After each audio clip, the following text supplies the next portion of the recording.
direct On est malgré prêt tout. Ouais. pour On va aller voir l'épisode. ça.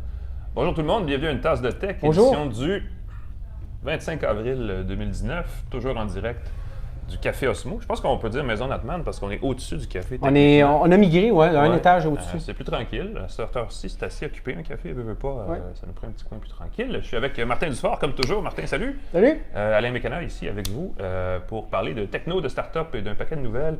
Le fun, ce matin, on reçoit Frédéric Lalonde qui a fondé Hopper, qui est un service, je ne vais pas dire un site web parce que c'est pas un site web, c'est une application.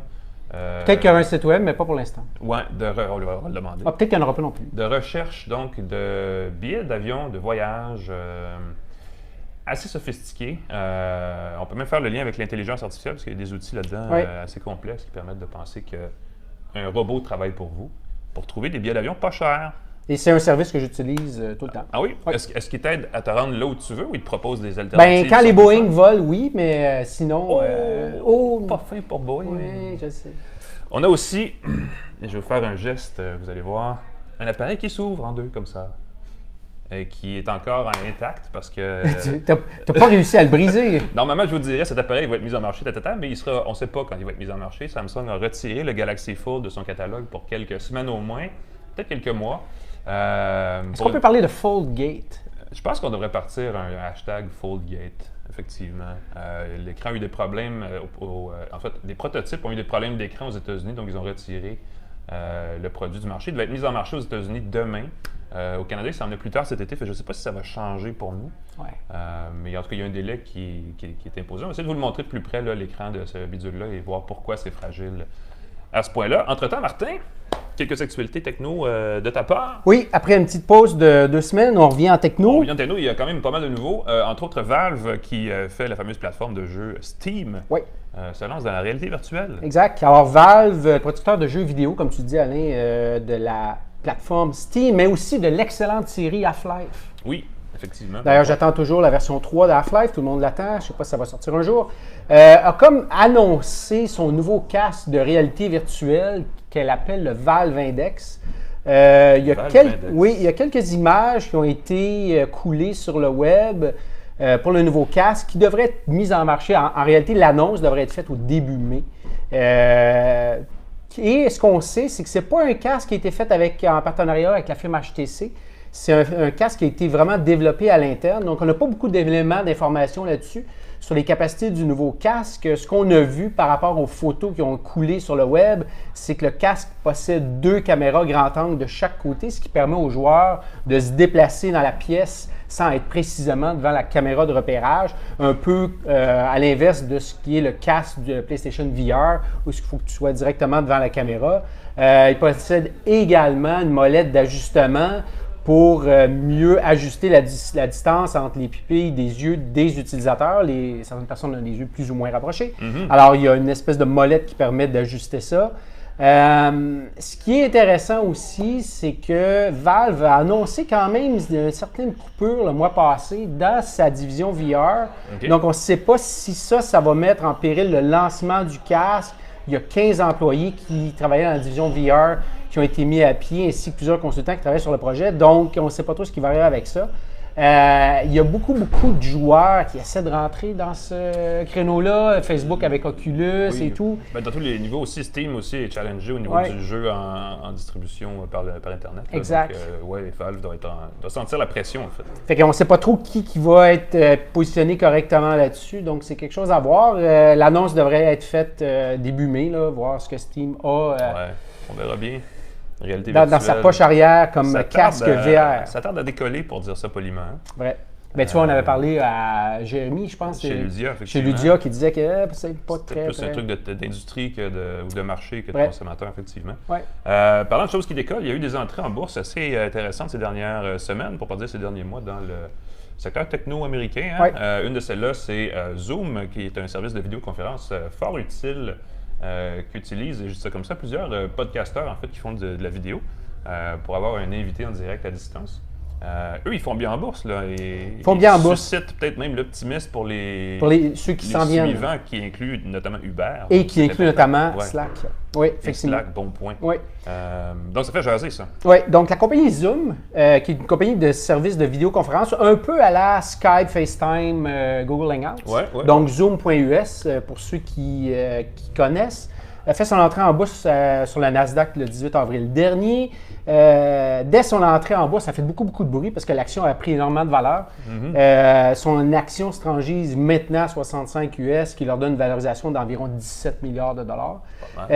Puis il y a eu beaucoup de comparaisons entre Zoom et ce que aussi fait présentement Lyft, qui elle aussi est rentrée en bourse. Oui, mais Lyft, ça va moins bien par contre. Effectivement. Donc Lyft, l'action était rentrée, je pense, à 71. Elle perd beaucoup de plumes en ce moment. Donc il y a beaucoup d'informations à ce niveau-là.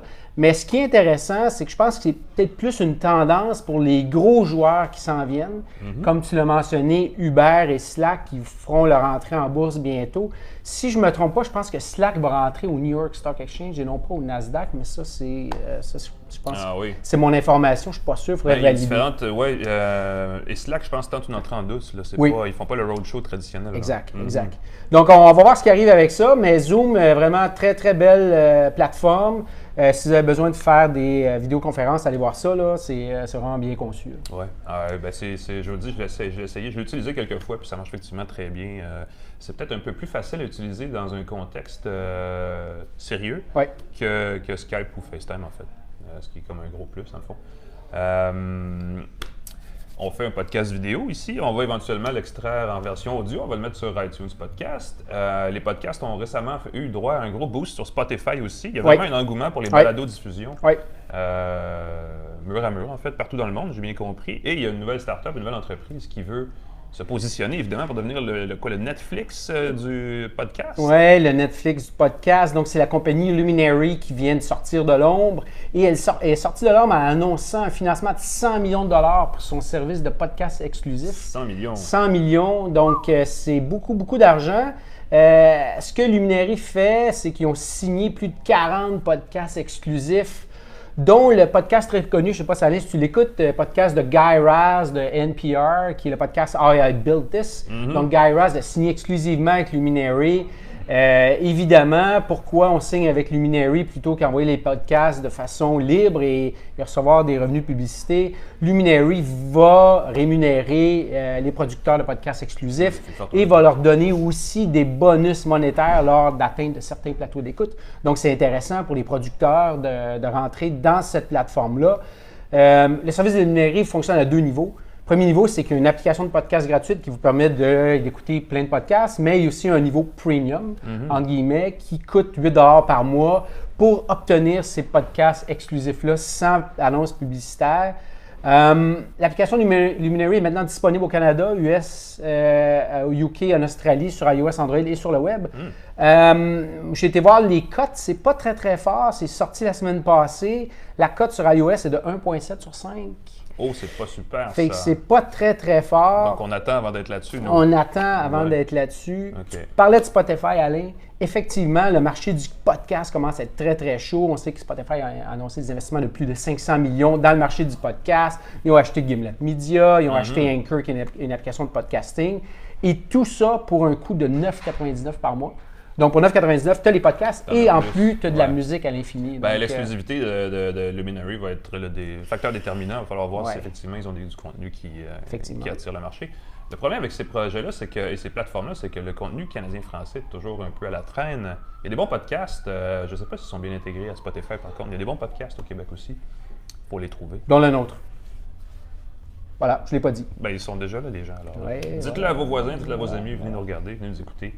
Merci Martin pour cette plug gratuite de notre podcast.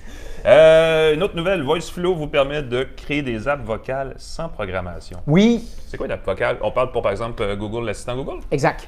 Donc sans faire de développement, ce que VoiceFlow vient de faire, c'est qu'ils viennent de lever un nouveau financement pour la commercialisation de leur plateforme d'application vocale pour Alexa et Google Assistant. Ils ont obtenu 3 millions de True Ventures. La compagnie avait reçu 500 000 $ en fonds d'amorçage pour valider son prototype. Et on en avait parlé, Alain, lors de notre épisode 15 de la saison 1. Elle s'appelait à l'époque StoryFlow. Ah, voilà, voilà. Et voilà. Et maintenant, elle a été renommée pour VoiceFlow, qui fait plus de sens. Donc, la compagnie avait débuté par la création d'une application vocale interactive pour enfants. OK. C'est pour ça qu'il l'appelait StoryFlow. Ça Et lors de la création de cette application-là, les membres de l'équipe se sont rendus compte, c'est compliqué, il y a beaucoup de limitations pour le développement. Donc, ils avaient bâti un outil interne pour les aider à faire cette application vocale-là. Et il y a plein de monde dans la communauté qui ont dit, pourquoi nous, on ne peut pas avoir cet outil-là? Alors, ils ont pivoté. Maintenant, ils commercialisent la plateforme qui permet aux gens de construire des applications vocales sans programmation. Donc, c'est vraiment une interface intuitive. Tu amènes des objets sur l'écran, tu les connectes ensemble. Si la personne dit A, on s'en va là. Si elle dit B, on s'en va là, etc. Donc, c'est vraiment une application sans programmation. Coût d'utilisation de la plateforme, 29 $ par mois par utilisateur, pour faire autant de projets que tu veux. Donc, OK, par utilisateur, pas par auditeur. Non, par utilisateur, donc par éditeur, entre guillemets. Donc, tu peux faire autant d'applications que tu veux. Tu peux déployer sur Alexa et sur l'assistant Google. Ils offrent aussi sur leur site un tiers d'abonnement gratuit afin de permettre la validation et l'apprentissage. C'est une compagnie de Toronto. On en avait déjà parlé. Et ils ont maintenant, je pense, une vingtaine d'employés. Donc, ça serait quelque chose à regarder. C'est tout à fait émergent. Puis c'est super intéressant parce que je pourrais partir Alexa, lis-moi les nouvelles de les affaires ou pars-moi une tasse de tech et on aurait une plateforme vocale à ajouter à notre. Peut-être qu'on pourrait en parler à Fred Lalonde d'Harper. Est-ce qu'on pourrait dire à Alexa, trouve-moi un voyage. Donne-moi le prochain voyage à Seattle le moins cher. On a peut-être une idée, là. Peut-être une idée. On vient de le dire à tout le monde, malheureusement. Merci Martin. De rien. Je parlais de Fred Lalonde, on va l'accueillir parce qu'on va parler un peu de voyage, d'application et de pourquoi quand on magasine sur des sites web pour des billets d'avion, la première fois ça coûte pas cher, la deuxième fois ça coûte plus cher, la troisième fois ça coûte encore plus cher, puis éventuellement ça coûte, je veux dire, on déborde largement du budget qu'on avait. Frédéric Lalonde a lancé une entreprise au début des années 90, je crois, qui était rachetée par Expedia. Et après ça, a eu la bonne idée de lancer Hopper, qui est, à mon avis, un concurrent d'Expedia. On va pouvoir nous en parler. Présent. Bonjour, Frédéric. Salut. Merci d'être avec nous. Plaisir. Première question pour mettre un peu le contexte. Qu'est-ce qui distingue Hopper d'Expedia? Fondamentalement, Hopper a été lancé comme un moteur de prédiction. Donc, on était la première compagnie au monde qui était capable de prévoir les prix futurs des billets d'avion à 5 $ près, avec 95 % de précision jusqu'à un an à l'avance. Fait que si, par exemple, tu pensais aller à Paris au mois de septembre, Hopper va te dire que le meilleur moment pour acheter ton billet, peu importe tes dates de voyage, le meilleur moment pour acheter ton billet, ça va être, par exemple, à la fin du mois de juillet. Et une des raisons pourquoi c'est fondamentalement une application, c'est qu'au lieu de magasiner toi-même, de te promener sur les sites web, on passe en moyenne 2 semaines, puis on regarde 40 sites là, quand on fait ça. Tu donnes à Hopper les paramètres de ton voyage, où est-ce que tu veux aller, tes dates, si tes dates sont flexibles. Tu peux aussi même lui dire que je veux pas d'arrêt, je veux y aller non-stop. Et Hopper fait tout le travail. Fait que derrière le lapin cute qui court, là, qu'on voit sur l'application, il y a une plateforme de mégadonnées. On traite à peu près 75 milliards de prix par mois. On a la plus grosse archive de prix historiques. Fait que fondamentalement, ça a été créé comme un outil qui aide les gens à naviguer l'espèce d'angoisse qui est autour des billets d'avion. Aujourd'hui, on est dans 126 pays. On vend à peu près 1 milliard de billets d'avion par année.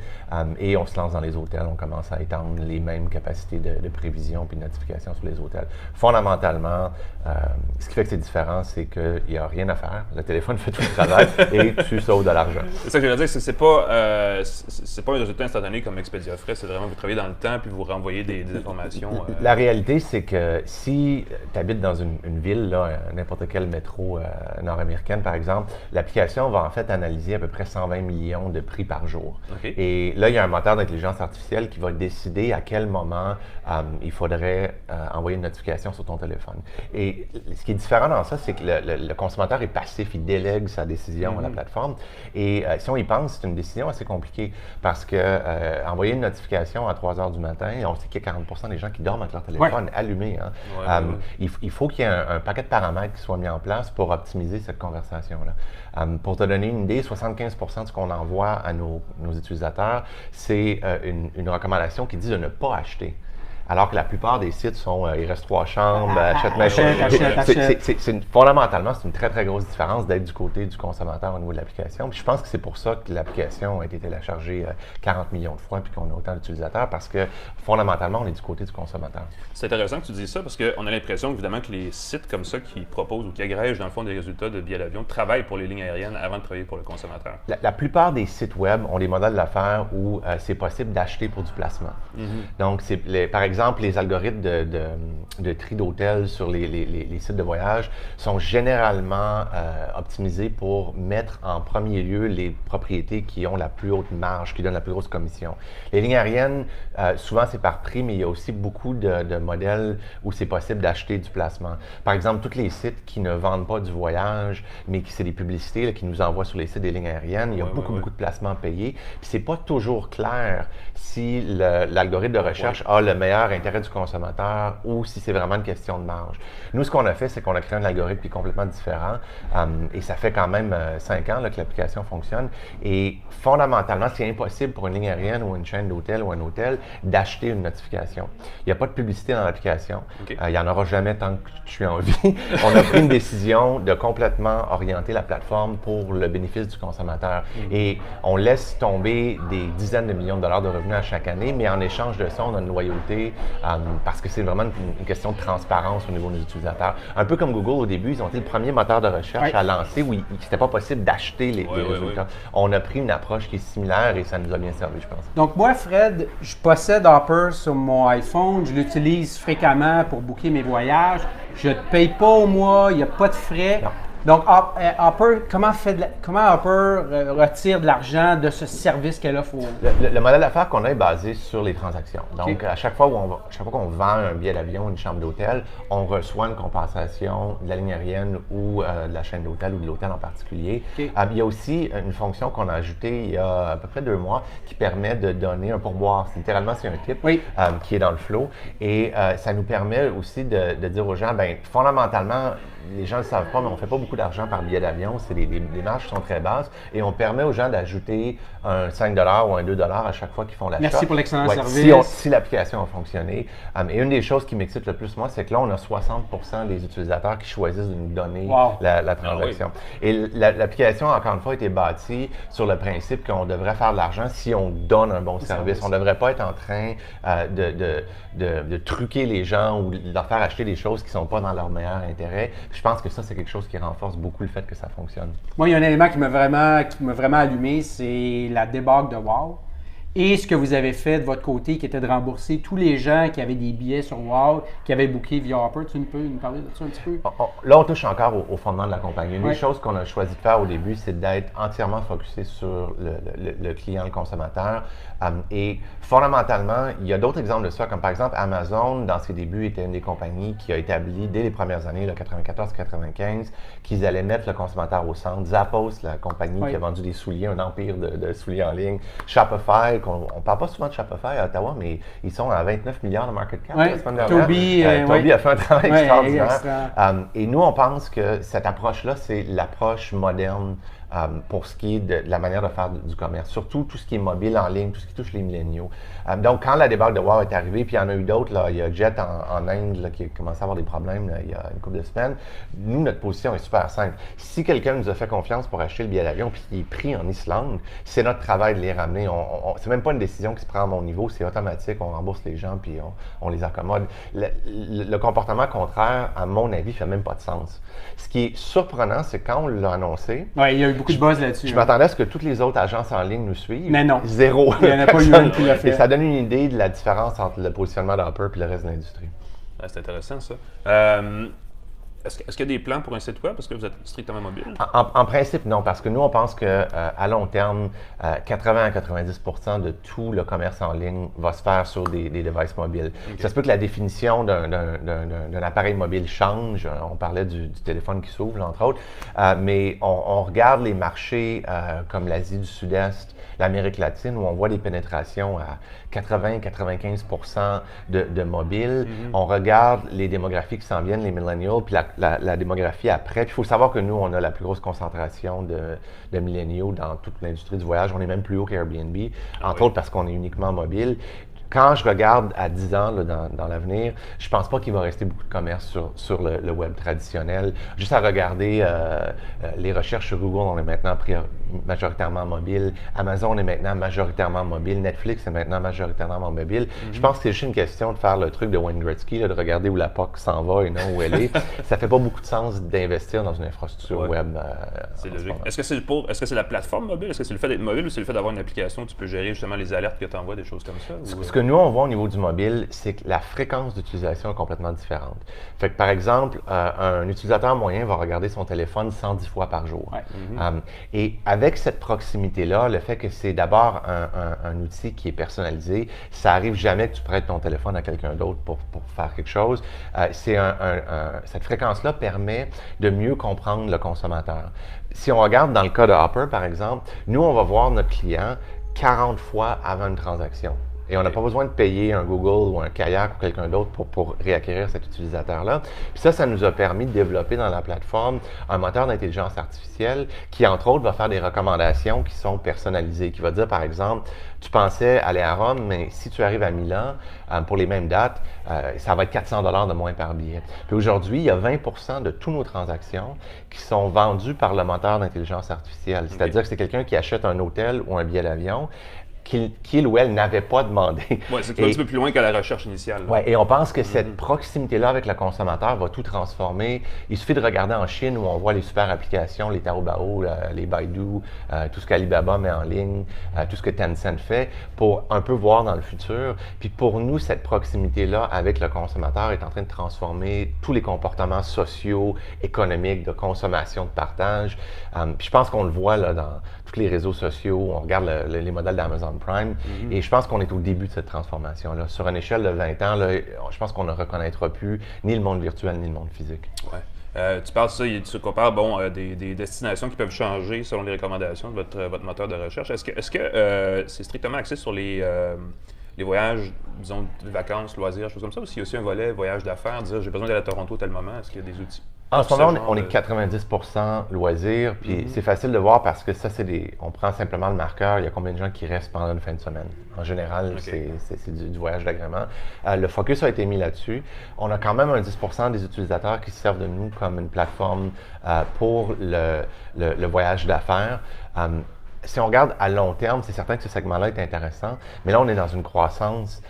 C'est quand même une compagnie canadienne où on double à tous les années le chiffre d'affaires. Tout notre volet international, je parlais des 120 pays où on vend, on est rendu un quart de notre chiffre d'affaires qui est à l'extérieur de l'Amérique du Nord, puis ça a des taux de croissance dans les 200 ou 300% par année.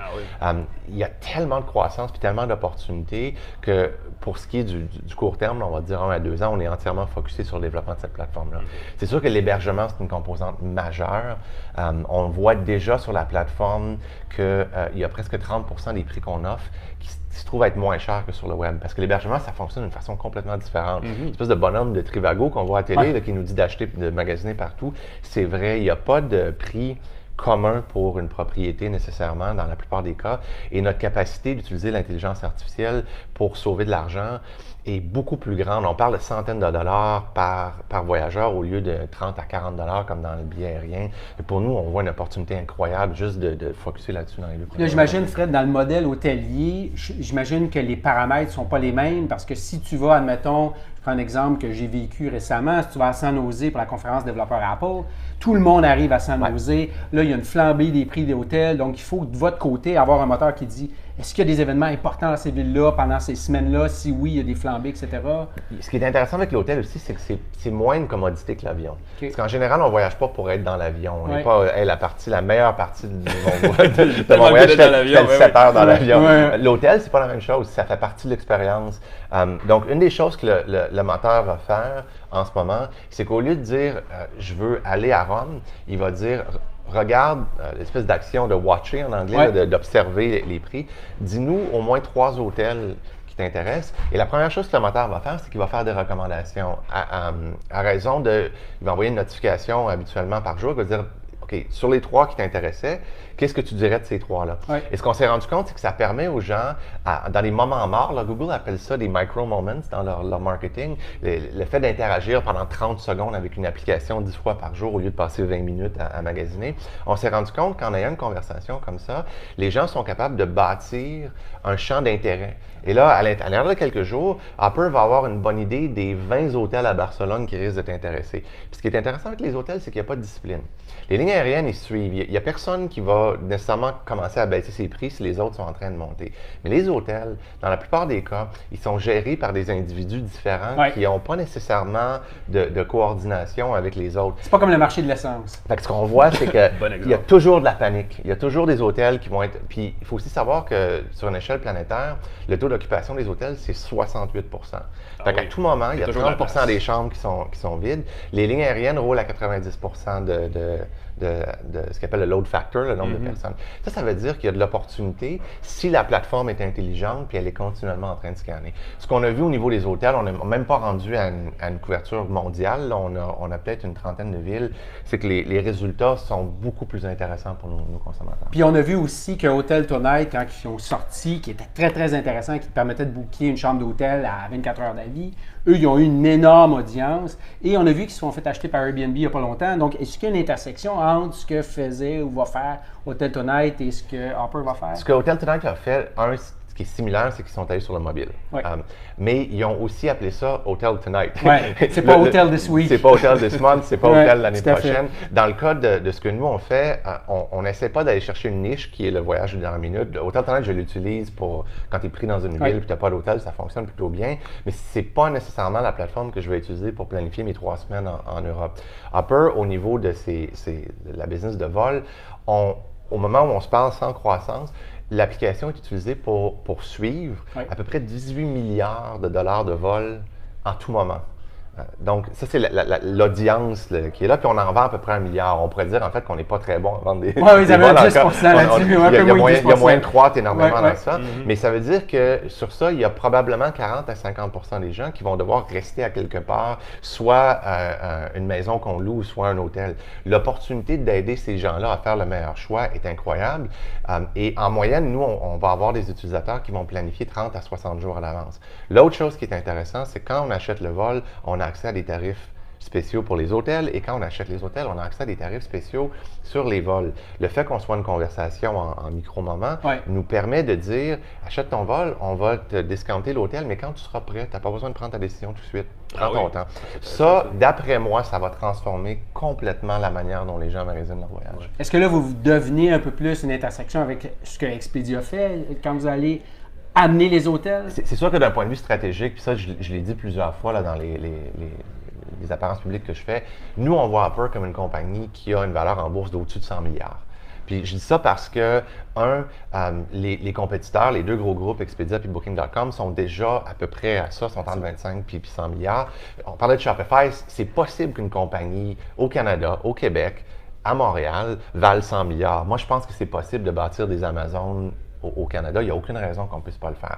Donc, de ce point de vue-là, nous, on pense qu'on va littéralement remplacer la plupart des sites qui existent en ce moment et qu'on va se ramasser avec une part de marché dans le 20-30% de tout le voyage mondial. La raison pour laquelle les gens viennent travailler chez Hopper, dans nos bureaux à Montréal, à Boston, c'est parce qu'ils croient en cette vision-là. Donc, en ce sens-là, oui, on compétitionne avec tout le monde. On compétitionne avec Google qui essaie de vendre du voyage. On compétitionne avec tous les sites. Et pour nous, c'est quelque chose de simple et on pense qu'on a un avantage sur le mobile qui va nous permettre de gagner la course.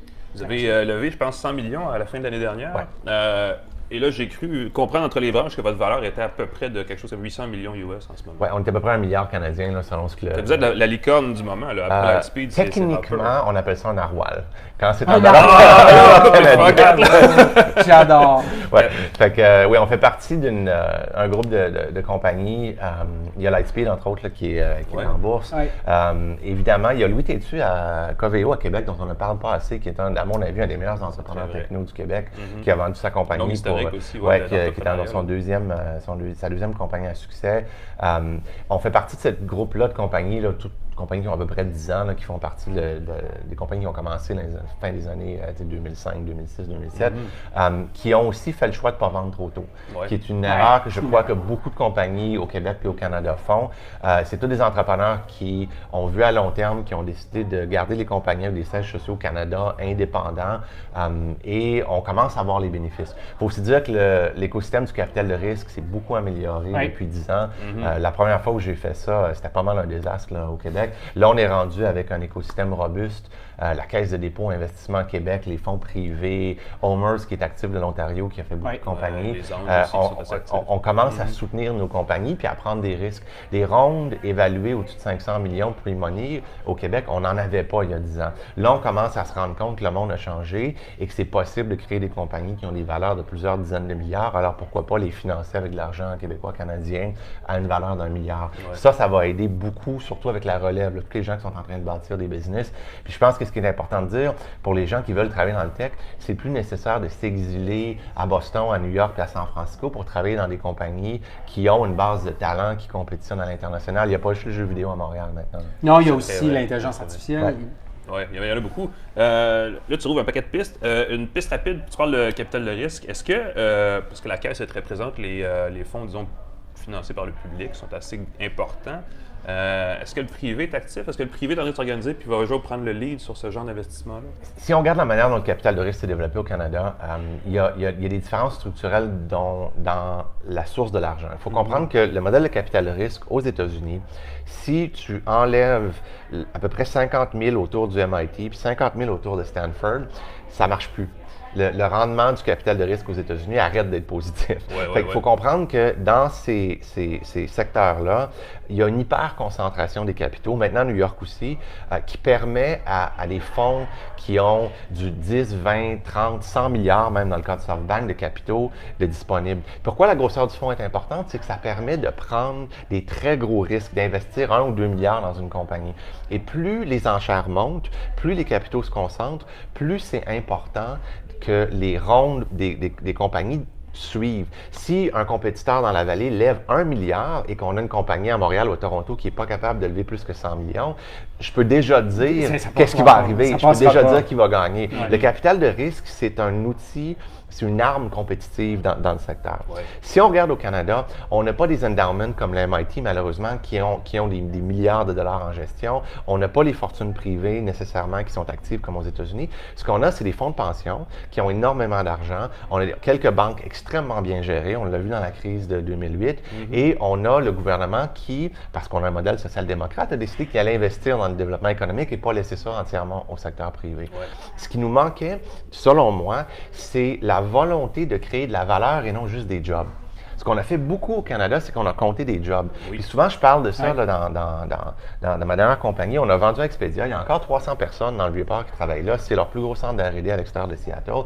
On a dû rentrer, là, parce que la manière dont ça fonctionne, l'argent vient des États-Unis, on crée des jobs, on paye nos taxes. On a dû rentrer 100 millions, 200 millions dans l'économie de Montréal. Puis quand on a vendu, j'étais assez jeune, le monde m'a dit « Fred, good job. Tout le monde a fait de l'argent, tu as fait de l'argent, c'est ça que tu es supposé faire. » Quand j'ai vendu, je suis allé du côté d'Expedia, puis je gérais l'unité d'affaires dans laquelle on a intégré la compagnie que j'avais fondée. Sais-tu combien de temps ça leur a pris pour récupérer leur investissement?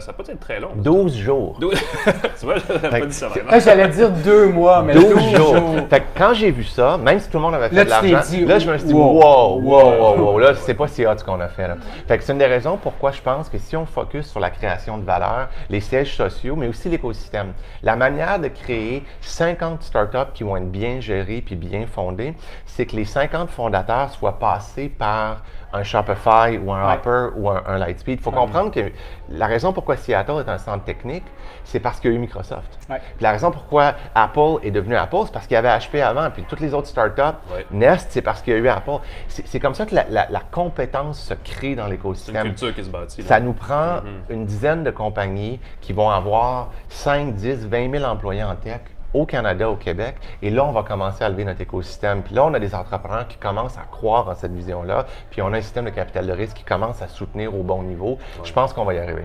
C'est ce qui est délicat parce que quand ton fonds d'investissement fait partie indirectement d'un gouvernement, comme par exemple la Caisse, c'est que souvent les petits actionnaires, les petits épargnants vont dire ben là, vous prenez trop de risques, puis c'est là où le capital risque devient, il y a le mot risque quand même, le capital risque devient plus délicat. Si je regarde la manière dont les fonds fonctionnent, ils gardent des allocations qui sont très basses pour le très, très haut risque. Et si on regarde sur les 10 dernières années, 75% de la valeur des compagnies en techno qui sont arrivées en bourse, c'est créé dans le privé. Si on monte à un Google ou un Amazon ou un Facebook, 99% de la valeur de l'action aujourd'hui, c'est créé dans le marché public. Ce qui s'est passé, c'est que parce que les fortunes se sont créées au niveau du capital privé, les investisseurs se sont dit pourquoi est-ce qu'on partagerait la croissance de notre investissement avec monsieur et madame tout le monde.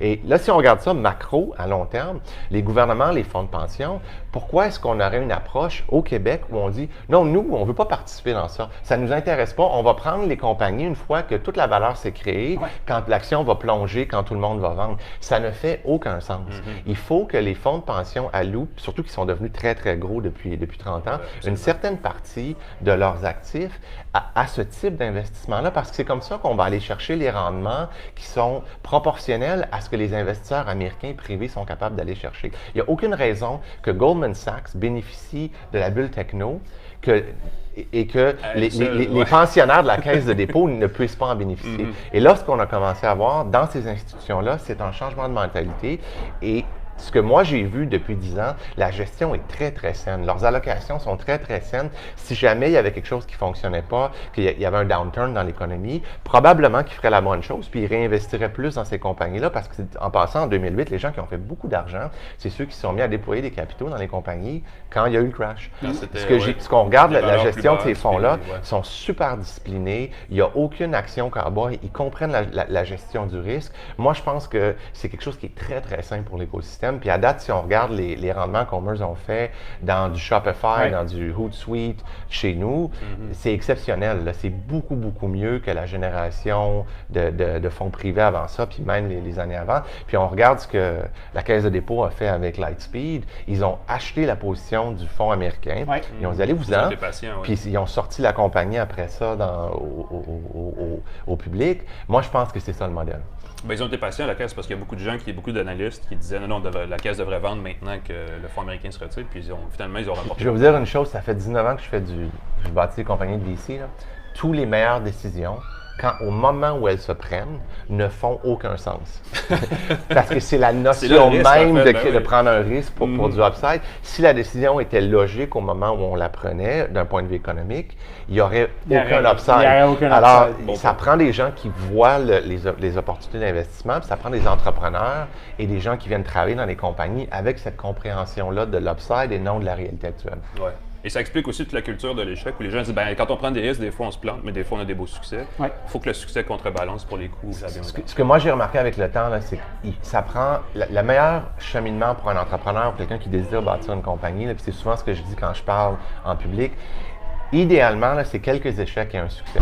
Même si ce n'est pas ton succès, parce que quand tu échoues, ça a été mon cas au début aussi, on a fait plein d'erreurs dans la première compagnie. Tu apprends quoi ne pas faire. Mais à un certain moment, ça va te prendre un modèle de ce qu'il faut faire.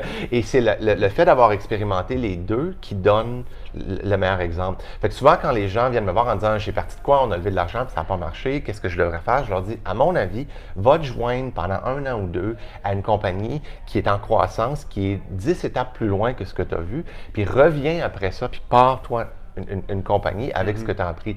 Fondamentalement, quand nous, on a vendu Expedia, c'est ça qu'on a appris. On a été super chanceux. On s'est joint à l'équipe qui après a fait Zillow, qui a fait Glassdoor. C'est tous les mêmes entrepreneurs qui ont tout bâti ça. Et on a eu un modèle comme une maman canard. C'est ça qu'on est supposé faire. Fait quand on est revenu bâtir Hopper, on avait mais là, tu avais un template de réussite. Là. Et ce qui manque dans l'écosystème au Canada, à mon avis, c'est des compagnies où les gens peuvent se joindre, apprendre puis aller bâtir ensuite leur truc. Puis nous, ce qu'on essaie de faire dans la compagnie, c'est d'avoir le plus de gens qui viennent d'endroits différents. Comme par exemple, on a un gros bureau aux États-Unis, à Boston. On en a un assez gros à New York. On favorise beaucoup le voyage interbureau pour que les gens à Montréal travaillent avec quelqu'un qui a passé 8 ans chez Amazon. Ça pollinise l'écosystème. Ça aide au partage des compétences puis de l'information. Boston est super fort sur le data science. On essaie d'amener nos gens de Boston le plus possible à Montréal pour élever le niveau, puis on essaie d'amener le monde de Montréal à Boston le plus possible. Plus on va faire ça, je pense que plus l'écosystème va bénéficier. Ouais, ça enrichit tout le monde. Comment Hopper passe d'une valeur en ce moment dans les livres de 800 millions à une valeur de 100 milliards comme tu l'espères? Est-ce qu'il y a des nouveautés qui s'arrivent? D'abord, ça prend du temps. Il faut avoir un plan sur plusieurs décennies. Les gens pensent que les compagnies, ça se bâtit en 5 ans, puis après ça, tu vends ça. C'est un modèle, comme je l'ai dit, moi je suis contre ça. Nous, on travaille sur un plan qui est au moins sur 30 ans pour essayer de bâtir quelque chose qui a du bon sens. Okay. Première chose. Deuxième chose, il faut exécuter. Comme là, en ce moment, on est au moins une centaine d'ingénieurs, de data scientists à court. Où on devrait être pour capturer l'opportunité. Et là, ce que nous, on voit, c'est qu'il faut que l'écosystème forme plus, il faut qu'on ait plus de contacts, il faut que les gens connaissent la compagnie à Montréal. Sinon, on va se ramasser dans une position, on est obligé d'ouvrir des bureaux partout aux États-Unis. Ouais. Moi, j'aimerais mieux qu'on garde ça sur la côte Est. Je pense que c'est très sain d'avoir de la pollinisation. Je vois pas pourquoi les gradués du MIT ne travailleraient pas pour une compagnie québécoise. Je trouve que ça ne fait aucun sens d'avoir peur de ça. Je trouve qu'on devrait le faire. Mais aussi, il faut que les gens dans l'écosystème à Montréal voient l'opportunité de se joindre à une compagnie comme nous. Puis comme je dis, il y en a d'autres. Lightspeed a un gros bureau en Europe, à Amsterdam. Je regarde Shopify, ils ont des bureaux un peu partout. Ouais. Moi, j'encourage les gens localement à se joindre à ces compagnies-là qui sont basées ici pour essayer de faire une contribution. Shopify a peut-être les plus beaux bureaux à Montréal, en fait. Il n'y a aucun doute. Puis les plus beaux bureaux à Ottawa aussi. Ah oui, Ottawa, c'est leur edge, ça, c'est leur edge. Je peux te le garantir. Chez vous, est-ce que tu vois, tu parles de 30 ans d'horizon, est-ce qu'il y a des changements ou des évolutions que tu vois déjà dans Hopper que tu peux prédire au-delà de l'hébergement? Nous, c'est sûr que capturer tout ce qui est le voyage aérien, puis tout l'hébergement, c'est une catégorie qui est à peu près 80% de 800 milliards. Okay. Si on regarde juste les transactions sur le mobile, c'est 260 milliards en ce moment. Pour te donner une idée, la catégorie de ride-sharing, c'est à peu près 40 milliards. Okay. Fait que c'est 4 fois plus gros que le marché dans lequel Uber est rendu. La raison pour laquelle il n'y a pas de compagnie qui a la valeur d'Uber en ce moment, c'est qu'il n'y a personne qui a réussi à consolider tout le mobile. Ouais. Okay. Fait que si je regarde sur 30 ans, capturer ça, c'est ultra important. Et on pense que la manière de le faire, c'est de bâtir une plateforme qui est plus intelligente puis plus focusée sur le consommateur. Fondamentalement, nous, on croit comme compagnie, on a de la croissance quand on innove. On a un lien direct, là, si on regarde notre historique sur 10 ans, c'est pas une croissance linéaire, on arrive avec une nouvelle innovation, puis là, on voit un 300% en 3 mois. Fait que ce qui nous intéresse, nous, le plus, c'est d'aller capturer des gens qui sont créatifs, qui sont capables techniquement puis qui sont intéressés à bâtir quelque chose qui va transformer la planète. Quelqu'un qui veut se joindre pour faire de l'argent sur 2 ans, c'est pas nécessairement le bon fit pour la compagnie. Ouais. Puis en échange, nous, ce qu'on offre, ce qu'on pense qu'on a de complètement différent, c'est un rayonnement mondial. Quelqu'un qui vient joindre chez nous, qui va bâtir un feature sur l'application, il va la mettre en ligne à 9 h le matin, et à 10 h, il va y avoir 1 million de personnes qui vont l'avoir utilisé. Ça, pour apprendre... Puis il va peut-être en avoir 100 000 qui vont dire « ça, c'est pas correct, exactement. Ça, c'est un bon tremplin. » Ça, c'est très important pour apprendre son métier, peu importe. Ouais. Et on essaie de mettre de l'emphase sur ça le plus possible. Tu viens de faire comme une offre d'emploi publique. Toujours. On est toujours en train de dire ça. On parlait tantôt de commande vocale. Est-ce que Hopper sur Alexa, par exemple, c'est quelque chose que vous considérez? Est-ce qu'il y a un créneau? Est-ce que tu crois à ça? Moi, je ne suis pas un gros fan de ça pour 2 raisons. Premièrement, la pénétration des applications vocales est hyper concentrée aux États-Unis. On a du 40 on regarde n'importe où dans le monde, c'est dans le 5-6 Fait que je pense qu'il y a comme un microcosme américain autour de ça. Deuxièmement, si on décompose ce que les gens font avec ça, c'est toutes des commandes super simples. C'est Alexa Play NPR, là, ou c'est l'équivalent. Là.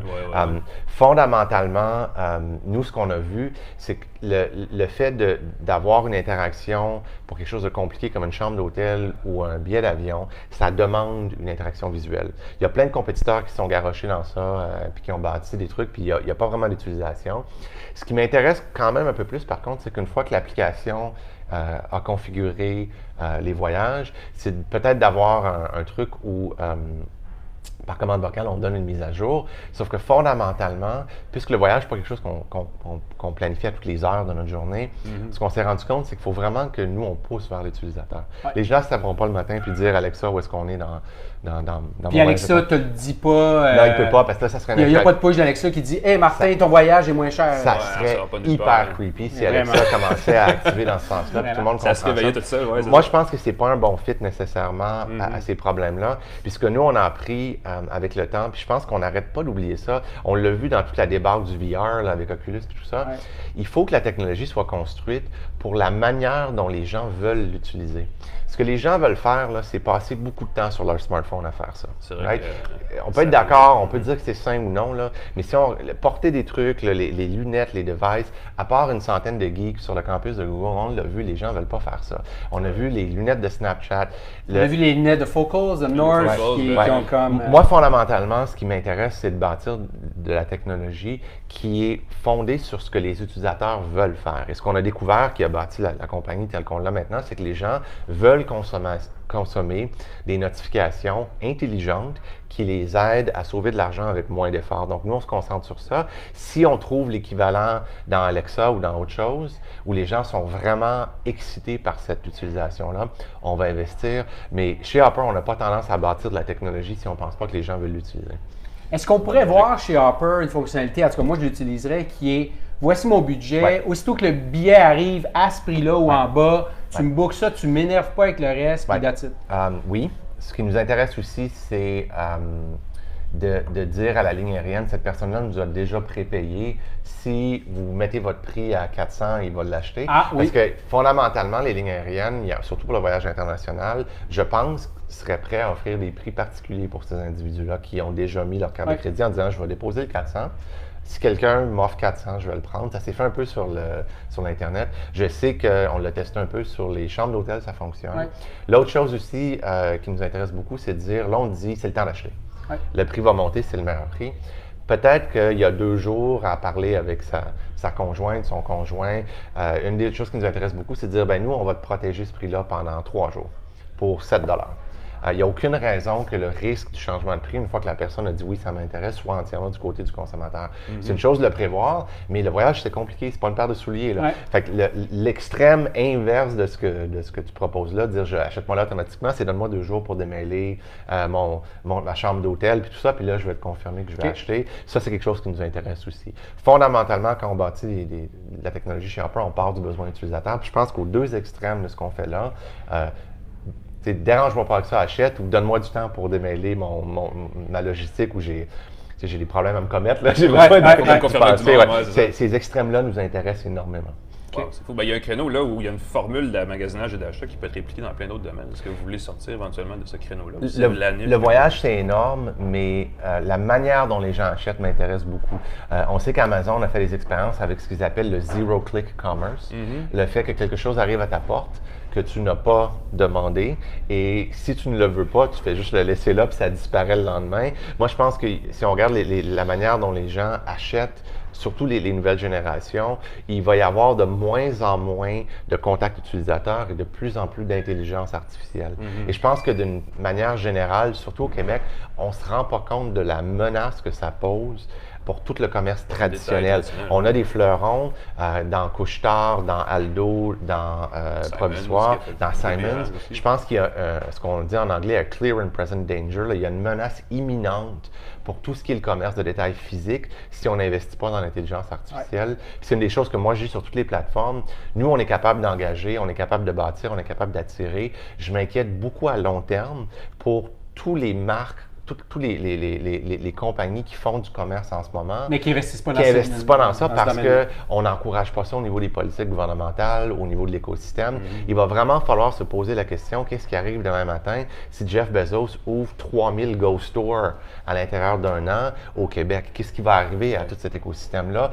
Lorsque tout va être informatisé, tout va fonctionner par intelligence artificielle. Ils opèrent une épicerie avec 3 employés en ce moment-là. C'est une menace réelle à tout ce qui existe dans le monde physique.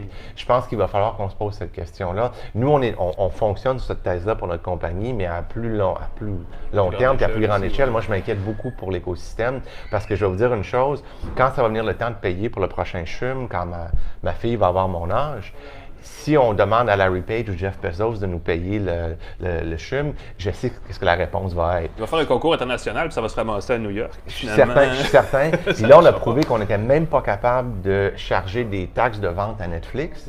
Je m'inquiète beaucoup sur ce qui va arriver lorsque ces compagnies-là vont commencer à s'intéresser au Québec. Puis ils vont commencer par le faire à Seattle, ils vont faire la Californie, mais éventuellement, ils vont monter ici. Si on n'a pas réfléchi à long terme comme société, ce qu'on veut faire, je pense qu'on va avoir un gros problème. faudrait créer un fonds de capital risque couche-tard pour le détail du futur. Moi, personnellement, je pense que ça prend un ministère des données.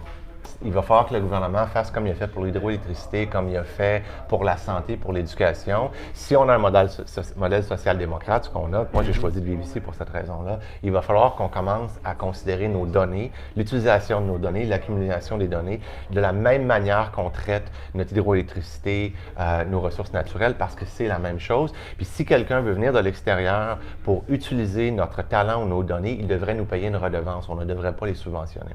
C'est révolutionnaire comme concept. Ça se fait ailleurs dans le monde. Ben, au niveau gouvernemental, qui n'a pas l'habitude de tourner sur un 10 cents, ça demande une grosse réflexion. La bonne nouvelle, c'est qu'on a du temps. On peut y penser. Dans le passé, on a fait des commissions. On s'est penché sur la CSST, on s'est penché sur l'hydroélectricité, on s'est penché sur la santé, on s'est penché sur l'éducation.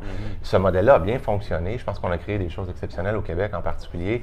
La Caisse de dépôt a été créée comme ça aussi en passant. Investissement Québec a été créé comme ça. Je pense qu'on devrait faire la même chose au niveau des données et de tout ce qui est l'accès à notre talent. Je pense qu'il est temps qu'on ait cette réflexion-là. Frédéric Lalonde, ministre des Données pour un futur gouvernement québécois. Ça a du bon sens, ça? On va voir. T'as mon vote. Prochaine carrière après l'entrée en bourse de Hopper. C'est ça. Écoute, Écoute, on est là depuis quasiment une demi-heure. Je ne vais pas t'étirer ton temps trop, mais merci d'être venu. Merci Super. beaucoup. C'est Merci d'être vraiment là. intéressant. Merci avec la Merci beaucoup. Merci Frédéric beaucoup. Lalonde qui a fondé Hopper, qui est une application et qui peut être beaucoup plus que ça, mais d'intelligence artificielle appliquée au voyage et qui inclut aussi l'hébergement. Et qui, si on suffit à expédier, on va avoir aussi la location d'auto éventuellement. Je ne sais pas, il pourrait élargir Peut-être un jour. plein de choses. Donc, si vous planifiez vos vacances, si vous êtes toujours fâché d'aller sur un site de ligne aérienne qui vous donne un prix, vous revenez demain puis c'est plus cher, vous revenez sur le jour suivant, c'est encore plus cher, bien Hopper est là pour vous aider et fait la job à votre place. Donc, ça c'est intéressant. Merci Fred. Merci. Très intéressant. On va parler pour la suite des choses d'un téléphone qui se plie. Si vous n'avez pas entendu parler, c'est je l'ai ici, le Galaxy Fold de la compagnie Samsung. Je vais le déverrouiller même. Et c'est drôle parce que je voulais vous le présenter comme un appareil qui va être en vente bientôt, mais peut-être pas, parce qu'il y a eu un petit imprévu du côté de Samsung qui n'est pas son premier imprévu. D'ailleurs, il y a eu une espèce de problème avec le Note 7 il y a quelques années, mais l'écran qu'on s'est précipité à mettre en marché, ou en production en tout cas, parce qu'il y a un potentiel de perturbation du marché du sans-fil avec des bidules comme ça, qui est assez grand. L'écran, donc, a un pli dans le milieu. J'essaie de vous le zoomer. Je ne sais pas à quel point je peux zoomer ça avec ma caméra, mais je vais vous montrer ici. Cet écran que vous voyez, je vais même faire un petit reflet. Vous voyez dans le reflet, là, on voit la ligne dans le milieu. C'est-à-dire quand le téléphone est ouvert, Fold. il y a quand même ce pli-là. Il faudrait trouver le mot m'échappe. Il y a une expression pour ça, je suis pas mal certain. Qui n'arrive pas exactement égal avec le cadre du téléphone. Donc, il y a un petit jeu à la base. Évidemment, si la poussière rentre là, puis elle commence, puis c'est une poussière assez durable, assez solide, ça peut rentrer juste en dessous de la membrane, là, puis c'est là où ça devient compliqué. D'un point de vue utilisation à long terme, il y a aussi, il y a des essayeurs américains, en tout cas, qui ont reçu un appareil où il y avait une membrane. Écoute, on voit, je ne sais pas si Martin peut confirmer, il y a une petite ligne. Il y avait comme une pellicule. Bon, alors des gens ont pensé que ça s'enlevait. Ils pensaient que c'était une pellicule protectrice. Fait qu'ils l'ont enlevé. À mon avis, c'est typiquement américain. C'est pour la même raison qu'on écrit sur les gobelets de café. Attention, le café est chaud, c'est que les choses évidentes, des fois, échappent aux gens. Ouais. C'est clairement pas quelque chose à enlever, mais évidemment, il y a un pli, donc quelqu'un a dû gratter. Ça a dû lever peut-être sur un prototype fini. Et puis de là est arrivée toute l'histoire où justement, là, Samsung a dû récupérer les appareils. J'ai le mien parce que FedEx n'est pas encore passé à la maison. Mais il va repartir bientôt. Hein? Donc, au-delà de ça, ce qui fait que l'écran peut être pliable, c'est que Samsung a développé une technologie qui s'appelle du polyimide. C'est pas super pratique à prononcer, mais c'est une membrane donc, qui se couche par-dessus l'affichage AMOLED, en fait, que Samsung utilise dans tous ses appareils, qui fait que c'est souple au milieu. Mais quand même assez bien défini. Puis malgré le pli qu'on vient de voir, je veux dire, l'image est très belle. Ça donne un format de 7,3 pouces qui n'est pas tout à fait rectangle, qui est rectangulaire, mais qui n'est pas un format 4 tiers à peu près, j'ai l'impression, qui n'est pas vraiment tout le temps exploité à son plein potentiel. Donc on sent que c'est une technologie émergente. Donc il n'y a pas d'urgence de précipiter la mise en marché de ça si justement il y a un défaut, ce qui a été prouvé la semaine dernière. Mais le concept est intéressant. Le seul bémol, majeur, c'est quand on le replie, ça donne une barre de chocolat bien trop grosse. C'est d'une épaisseur incroyable. Je veux dire, ça tient dans la poche, mais il y a comme une espèce de manque de raffinement. Je ne vais pas faire une critique trop directe envers Samsung, mais Samsung a tendance des fois à négliger un peu l'ergonomie. L'ergonomie, mais le soin du détail sur ces appareils. Et ça, c'est un exemple où tu as un bel écran ici de 4,5 pouces dans un format qui est comme trop long. Fait que ça a l'air d'un vieux téléphone. Quand il est fermé comme ça a l'air d'un vieux téléphone d'il y a 15 ans, où on commençait à avoir des écrans tactiles sur des appareils qui n'étaient pas tout à fait mis au point. Donc ça, de ce côté-là, normalement, on n'en ferait pas un cas si Huawei, par exemple, qui est le fabricant chinois, qui a aussi un téléphone comme ça, n'avait pas présenté son Mate X qui a un écran, lui, qui se replie dans l'autre sens. Donc lui, on l'ouvre et on a un écran. Dans le cas de Huawei, c'est l'inverse. C'est-à-dire qu'on a un écran et là, on le replie et là, on a deux autres surfaces, dans le fond, où il y a de l'affichage. Ce qui permet d'avoir un écran qui est plus grand sur la surface quand l'appareil est fermé. Et la comparaison est évidente. Vous voyez tout de suite que Huawei a peut-être eu la meilleure approche par rapport à ça. Mais là non plus, l'appareil, vous allez le voir, il va être mis en marché, on va le présenter. Il y a le même défaut il y a un pli dans le milieu, mais le pli est dans l'autre sens. C'est-à-dire quand on l'ouvre, comme l'écran de ce côté-là, on l'ouvre comme ça, il y a une espèce de petite bosse ici. Oui. Parce que, évidemment, le polymère est souple, donc doit se compresser quand on le déplie et ça fait une bosse. Donc, c'est toujours pas tout à fait au point. Mais c'est quoi la démographie des utilisateurs de ce téléphone à Samsung va vous dire, et c'est souvent ce qu'ils font, on fait un peu un saut dans le vide parce que Samsung a la capacité de production. Et c'est là, ce qu'il faut comprendre à propos de la compagnie coréenne, c'est ça, c'est qu'ils ont la capacité de produire des choses que d'autres n'ont pas et ils l'exploitent. C'est ce qui a donné la naissance au Galaxy Note. Ils se sont dit, ben non, on peut faire des plus grands écrans tactiles, donc on va faire un gros téléphone. Ils ont fait ça il y a plusieurs années. La première génération, la deuxième était bof, la troisième était bonne, et de là est parti le phénomène des phablettes, qu'on appelle, j'ai appris ça l'autre jour, des tablettophones en français. Des tablettophones. Donc des très grands téléphones, qui est rendu aujourd'hui la norme dans le marché. Les téléphones avec des très grands écrans sont rendus pas mal le standard. Donc ils ont dit, ben, on peut produire aussi des écrans souples, ça fait des années qu'on en parle, mais ils ont été parmi les premiers à pouvoir le faire, et ils se sont précipités. Évidemment, il arrive cette situation-là où l'écran a des défauts, je veux dire, de durabilité peut-être, qui vont retarder évidemment sa mise en marché, mais j'ai l'impression que l'idée, c'est de dire, ben essayons-le, puis dans 2 ou 3 générations de produits, on aura vraiment quelque chose de très bien, qui va devenir peut-être la norme. De passer de ça à ça, c'est pas un très gros, c'est pas une révolution, je veux dire, c'est pas une tablette de 7 pouces, c'est pas... il y a possibilité de faire un écran peut-être un peu plus, avec un format un peu plus utile, des choses comme ça. Il y a évidemment tout le reste de la mécanique d'un Galaxy S10 là-dedans, donc c'est pas un appareil qui manque de performance, qui manque de puissance. Même l'appareil photo est excellent avec ses 3 lentilles, son zoom optique, son super grand angle. Tout ça est parfait, mais des fois on se demande, est-ce que j'ai vraiment besoin de l'ouvrir ou au contraire, est-ce que j'ai vraiment besoin de cet écran-là quand il est fermé? Ouais. Il y a comme un dédoublement là, qui rend la chose un peu délicate. Donc, on se dit, OK, si je veux acheter un appareil comme ça, qui coûte 2400 $ canadiens, il était 1980 US, j'ai besoin qu'il fasse 2 choses. Je veux un téléphone, je veux quand je l'ouvre qu'il me fasse faire l'équivalent d'une tablette, donc je n'ai pas besoin d'acheter une tablette, donc je vais me sauver un autre 400-500 $. Ouais. Et vu que c'est quand même assez cher, je veux aussi pouvoir jumeler un clavier, une souris, quelque chose, en faire un appareil de bureau, parce que pour ces 2400 $, on peut avoir un téléphone, une tablette et un bon ordinateur portable. Donc, tablette, on dit, bon, OK, ça marche. Android fait quand même une certaine gestion des grands écrans ou des formats d'écran différents. Donc, on peut avoir des applications purement tablette sur cet affichage-là ou des applications pour mobile qui sont un petit peu plus grandes. C'est pas toujours au point, mais ça se fait. On peut évidemment avoir la fonction téléphone parce qu'on peut parler au téléphone facilement puis il n'y a pas de tracas. Maintenant, il reste la portion, est-ce que je peux faire un ordinateur avec cette bébelle-là? Et là, on dit, ben Samsung ont quand même déjà le pavé DeX qui est en marché depuis une couple d'années et qui permet de simplement brancher, pouf, le téléphone dessus. Et à l'arrière, il y a une sortie HDMI, 2 sorties USB et un port USB-C pour brancher dans un moniteur clavier souris. Et c'est pas si mal. Mais encore une fois, c'est l'environnement Android, même si c'est un environnement qui ressemble quoi un desktop, un bureau d'ordinateur, c'est pas un environnement, c'est pas Windows, tu sais. Ouais. Donc, on est à peu près à 3/4 d'un ordinateur, à 3/4 d'une tablette, puis à 3/4 d'un téléphone. Fait qu'on est à 3/4 d'un 3/1, ça commence à faire des fractions compliquées. Mais on n'est pas tout à fait là, et c'est probablement ce qui fait que Samsung a dû sentir le besoin de faire, ben, regarde, il n'est pas encore mis en marché, il y a des défauts, on va le retirer, on ne perd rien. Évidemment, on perd un peu de la réputation, mais il n'y a pas de chiffre de vente qui vont en pâtir. Les gens ne vont pas arrêter d'acheter un S10 pour autant. C'est un marché qui est très pointu. C'est un peu comme les lunettes à réalité augmentée dont on parlait tout à l'heure avec Fred Lalonde. Il y a des geeks qui vont se précipiter, mais c'est pas grand public. Donc, je pense qu'il y a de la place pour l'erreur. Donc, de ce côté-là, on peut pas... Puis surtout, Alain, à ce prix-là, tu sais, je l'ouvre, je le ferme, je l'ouvre, je le ferme.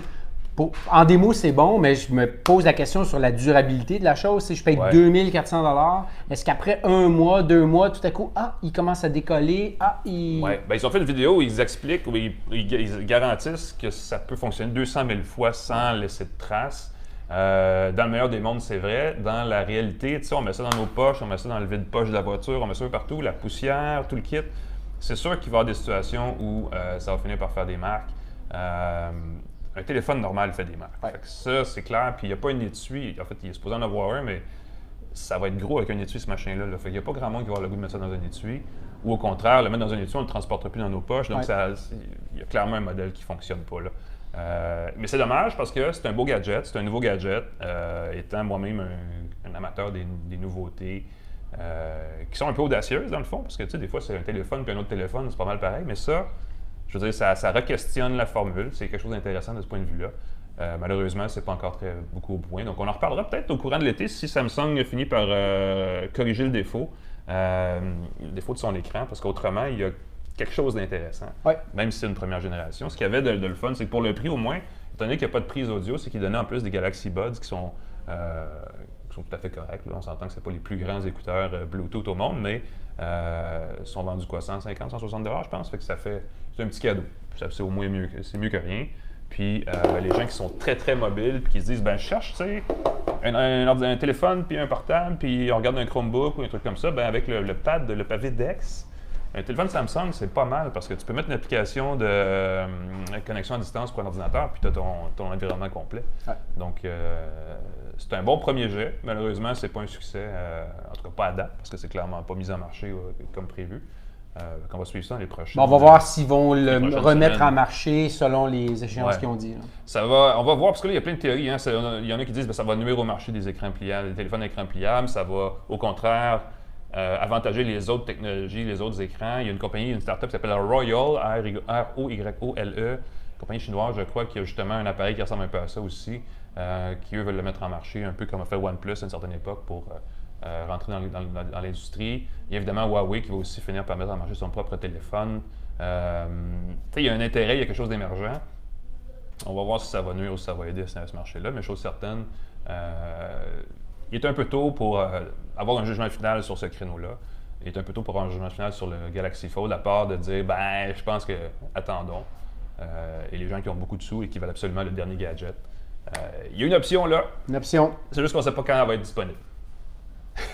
C'est un peu plate. On garde le cap là-dessus. Et c'est ce qui conclut, longue histoire courte, notre podcast du jour, notre excellent. tasse de tech. On a eu un excellent retour, je pense. Avec Fred, écoute, beaucoup de discussions. On est allé dans toutes les directions avec ça. C'est super intéressant pour parler de voyage, pour parler de... Capital de risque. Il a dit quoi, un narval, c'est ça? Un narwal. Qui est la licorne montréalaise. Je n'ai pas compris exactement sous quelle forme, mais ça demande d'être creusé. Ça reste des images. Le narwal, je pense que c'est le dauphin avec une corne. Exact. Il fallait trouver le lapin avec une corne parce que Hopper, c'est un petit lapin, là, une corne. Mais c'est intéressant, super intéressant. Puis évidemment, on a manqué quelques semaines, on était occupés dans les dernières semaines. Donc on va essayer de reprendre la cadence avec une tasse de tech dans les prochaines semaines. Toujours en direct de l'étage au-dessus du Café Osmo. À la Maison Natman. Exactement, à la Maison Natman à Montréal. Toujours sur le site web Les Affaires. Venez voir nos anciens épisodes qui sont sur le site de Les Affaires et qui sont aussi sur notre chaîne YouTube, youtube.com/une tasse de tech. On est aussi sur Facebook, donc n'hésitez pas à venir nous voir. On remercie la Banque nationale. On remercie la Banque nationale. Maison Natman, évidemment, on l'a déjà dit. Oui. Et puis, si vous avez des questions, n'hésitez pas. On est présent sur Twitter surtout. Martin n'était pas sur Facebook. Je ne suis pas sur Facebook. Donc, sur Twitter, vous avez des questions, commentaires, quoi que ce soit, on est ouvert. Sinon, on se revoit la semaine prochaine à une autre tasse de tech. Au revoir tout le monde.